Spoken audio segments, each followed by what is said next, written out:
Welcome to noobie knows now. अगर आपको video पसंद आए तो प्लीज़ लाइक कीजिए और सब्सक्राइब कीजिए सो दैट आपका कोई भी लेसन मिस नहीं हो। और अगर आपको कंटेंट पसंद आए तो प्लीज़ अपने क्लास ग्रुप्स में भी शेयर कीजिएगा।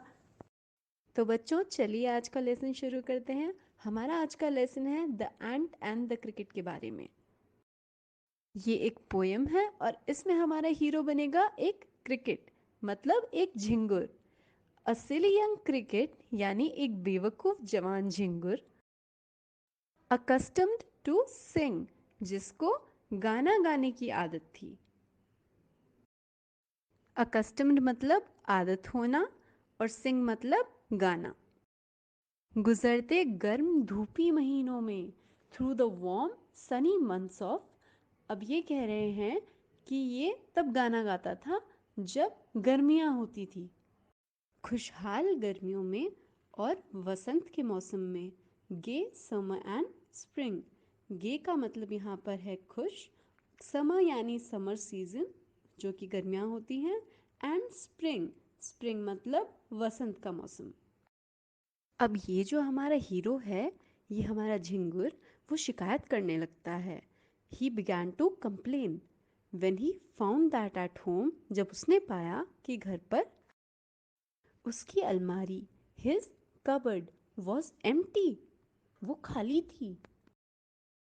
और सर्दियाँ यानी विंटर वॉज कम, सर्दियाँ आ गई थी और उसके पास खाने के लिए कुछ भी नहीं था। नॉट अ क्रम टू बी फाउंड, उसको एक टुकड़ा तक नहीं मिला खाने के लिए। क्रम का मतलब होता है खाने का टुकड़ा। बर्फ से ढकी जमीन पर on the snow covered ground. Snow covered यानी बर्फ से ढका हुआ। Not a flower could he see, उसको एक फूल भी नजर नहीं आया कहीं पर।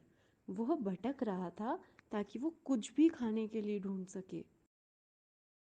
फिर वो पेड़ों की तरफ देखता है और उसको किसी भी शाखा पर कोई पत्ती दिखाई नहीं देती।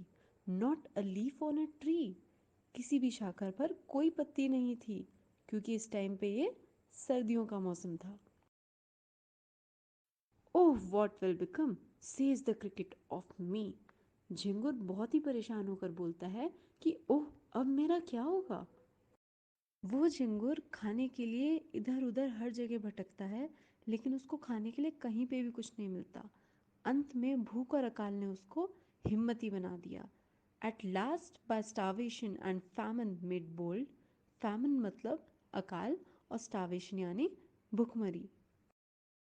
जब वो खाने के लिए इधर उधर भटक रहा था तभी अचानक से बारिश शुरू हो जाती है और वह भीगा हुआ शरीर लिए और ठंड में कांपते हुए। All dripping with weight and all trembling with cold. Dripping का अर्थ होता है टपकना, वेट का यहाँ पे अर्थ है पानी से, and all trembling with cold, trembling का अर्थ होता है कांपते हुए। अब उसको फैमन और स्टारवेशन ने यानी अकाल और भुखमरी ने बोल्ड तो बना दिया था। वो ठंड की वजह से कांप भी बहुत ज़्यादा रहा था। उसको लगा अब कुछ तो जुगाड़ करना ही पड़ेगा, मेरा ऐसे नहीं चलेगा। वो चल पड़ा एक कंजूस चींटी के पास। Away he set off to a miserly ant. Miserly यानी कंजूस। टू सी इफ, यह देखने, उसको जिंदा रखने के लिए, टू कीप हिम अलाइव, क्या वह देगा। ही वुड ग्रांट, ग्रांट का मतलब होता है देना। उसको बारिश में आश्रय देगा क्या वो। हिम शेल्टर फ्रॉम रेन, आश्रय का मतलब होता है सर छुपाने के लिए जो छत होती है उसको बोलते हैं आश्रय यानी शेल्टर। झिंगुर चींटी से कहता है कि क्या वह उसको दे सकती है अ माउथफुल ऑफ ग्रेन।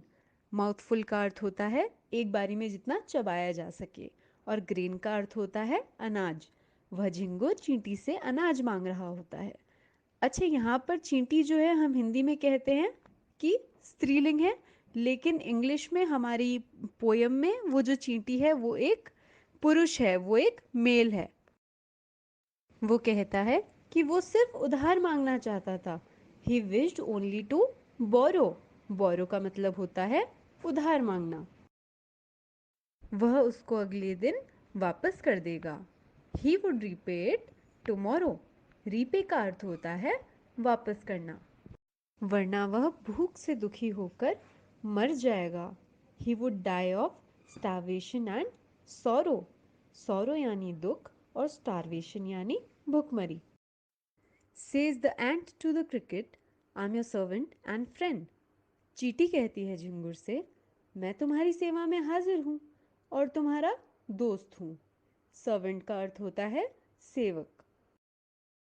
लेकिन हम चींटियां, but we ants never borrow, ना ही हम किसी से उधार लेती हैं, and we ants never lend, और ना ही हम चींटियां किसी को उधार देती हैं।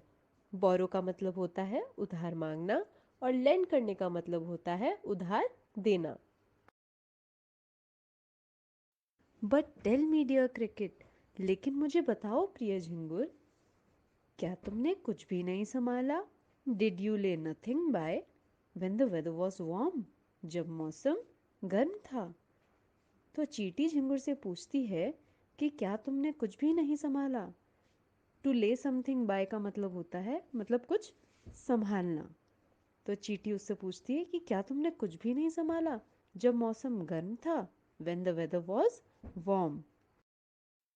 कॉथ द क्रिकेट, नॉट आई।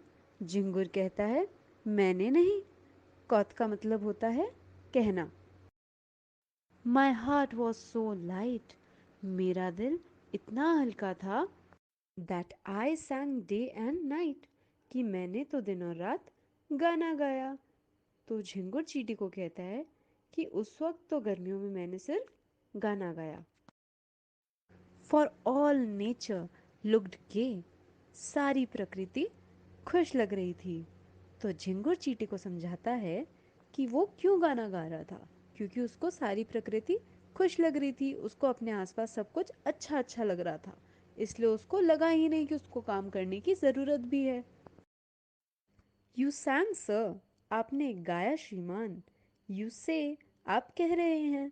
तो चींटी झिंगुर से पूछती है कि आप सर मुझे ये बता रहे हैं कि आपने उस वक्त गाना गाया। फिर जाइए, गो देन, सेज द एंट। चींटी कहती है, एंड डांस द विंटर हुए, और सर्दियाँ नाचते हुए गुजार दीजिए। फिर चींटी झिंगुर से कहती है कि जब आप उस वक्त गाना गा रहे थे और आप कुछ काम नहीं कर रहे थे, तो अब जाके नाचिए। दस ending, he hastily lifted the wicket. इसी तरह बात समाप्त करते हुए झिंगुर ने जल्दबाजी में दरवाजे का डंडा उठाया। हेस्टिली का मतलब होता है जल्दबाजी में। And out of the door turn the poor little cricket, और वह बेचारा दरवाजे से बाहर चला गया।